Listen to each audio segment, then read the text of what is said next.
Candidates ये देखिए question number 43 है। इस टाइप के क्वेश्चन एग्जाम में आते ही आते हैं। वेक्टर स्पेस का मोस्ट इंपॉर्टेंट क्वेश्चन है, इसको आप समझिए। इस टाइप के क्वेश्चन जरूर आएंगे। और क्वेश्चन अगर अच्छा लगे, वीडियो अच्छा लगे तो सब्सक्राइब कीजिए, फ्रेंड्स को शेयर कीजिए, लाइक कीजिए और कमेंट कीजिए। अब देखिए इसका ट्रिक मैं बता रहा हूँ कितनी आसानी से हम इसको सॉल्व कर रहे हैं। देखिए यहाँ पर ट्रिक ये है कि हमको रैंक टी निकालना है। तो रैंक टी जो मिलता है वो रेंज टी से मिलता है, मीन्स रैंक जो है रेंज से मिलता है। हम पहले कॉन्सेप्ट बता चुके हैं। और रेंज जो है इमेज से मिलता है। तो यहाँ पर देखिए R4 है, 4 टपल है, यहाँ R3 है, 3 टपल है, इमेज 3 में बन रहा है।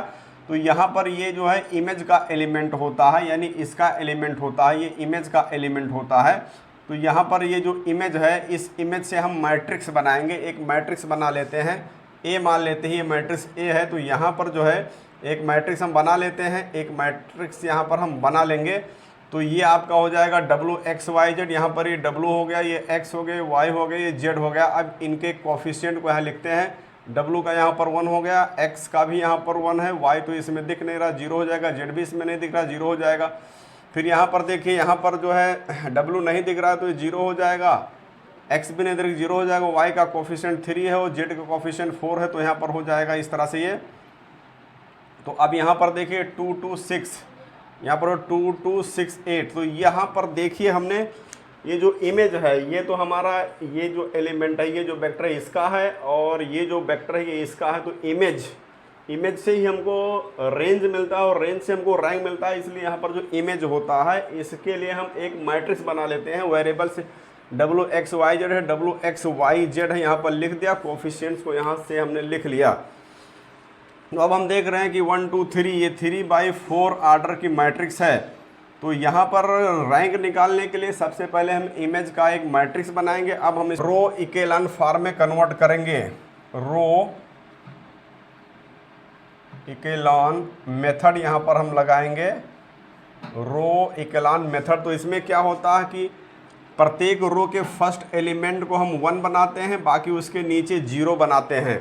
साथ ही साथ ये भी ध्यान रखिए कि अगर कोई मैट्रिक्स M क्रॉस N का है, अगर कोई मैट्रिक्स M क्रॉस N का है, तो इन दोनों में जो छोटा होता है, जो स्मॉलर होता है, इन दोनों में जो स्मॉलर होता है, रैंक टी जो होता है, रैंक टी निकालना है, रैंक टी निकालना है, या फिर रैंक ऑफ मैट्रिक्स निकालना है, रैंक ऑफ मैट्रिक्स निकालना है। तो ये less than or equal to होगा, less than or equal to होगा। अगर m छोटा है तो m के इक्वल हो जाएगा, m छोटा है तो m के इक्वल हो जाएगा, और अगर यहाँ पर n छोटा है तो ये n के इक्वल हो जाएगा। मीन्स अगर इसमें m छोटा है तो यहाँ पर रैंक टी या रैंक ऑफ मैट्रिक्स n से छोटा होगा, और अगर m छोटा है तो रैंक टी या रैंक ऑफ मैट्रिक्स जो है m से छोटा होगा। तो हम यहाँ पर देख रहे हैं कि 3x4 में 3 छोटा है, तो इस मैट्रिक्स का जो रैंक होगा, मीन्स रैंक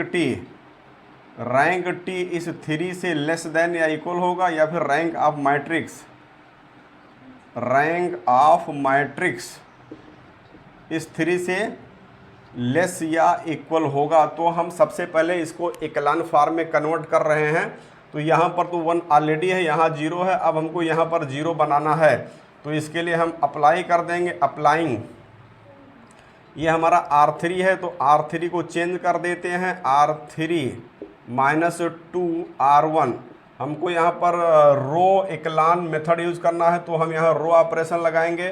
तो यहाँ से हमको मिल जाएगा, ये फर्स्ट रो को तो ऐसे लिखेंगे 1 1 0 0, सेकंड में ऐसे लिख देंगे 0 0 3 4, और यहाँ पर सेपरेट करेंगे, 2 से मल्टीप्लाई 0 0 हो जाएगा, और यहाँ पर 6 8 हो जाएगा। तो ये हमको आ गया। अब हमको यहाँ 0 बनाना है, तो हम यहाँ पर ऑपरेशन अप्लाई करने जा रहे हैं। ये R3 है, R3 को चेंज कर देते हैं, R3 -2 R2। तो R3 -2 R2 करने से हमको मिलेगा यहाँ पर 1 1 0 0, और यहाँ पर 0 0 3 4, और इसमें 2 से मल्टीप्लाई करके सेपरेट करेंगे, तो यहाँ 0 0 0 0 हो जाएगा।